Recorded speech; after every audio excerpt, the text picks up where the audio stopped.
սենց այս մտածողությամբ հասկանում եք, մենք մեր եկեղեցիներին էլ ենք տենց վերաբերվում։ Ես այս վերջերս կրթության նախարարին մի քանի եկեղեցի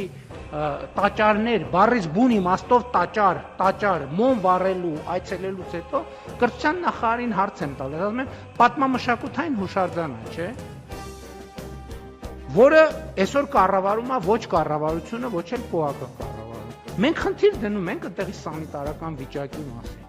Ես դες պաշտոնապես ասում եմ, որ մեր եկեղեցիները չուլանացված են, չուլանացված։ Ով որտեղ ինչ ոչ պետքական ապրանք ունի, մեկ էլ գնում ես տենում ես, ասենք ինչ որ ավելացած մետլախ, պարկով ցեմենտ, ապալովկի հին կտորներ, ենթադրենք արմատուրայի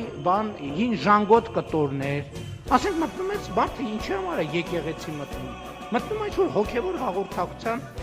ունենալու, չէ՞։ Մեկ էլ մտնում ես տենց տեղ աղբալցրած, ընդեղ ինչ որ մեկի հին շորերն են, ընդեղ մեկը կոշիկներն ա դրել, ընդեղ մեկը իր հին կռավատնա վերը դրել։ Բայց ո՞նց կարելի է ասենց էլի, այսքան ինչքան կարելի է այսքան կեղծ լիներ, հարգելի ներկաներ, ինչքան կարելի է ինչքան կարելի է այդքան խոսել սրբության մասին ու այդքան արտասուրբ լնել։ Ինչքան կարելի է ոտի տակ տալ սրբությունները։ Մեկ էլ վայ համալիրում բան ա եղել։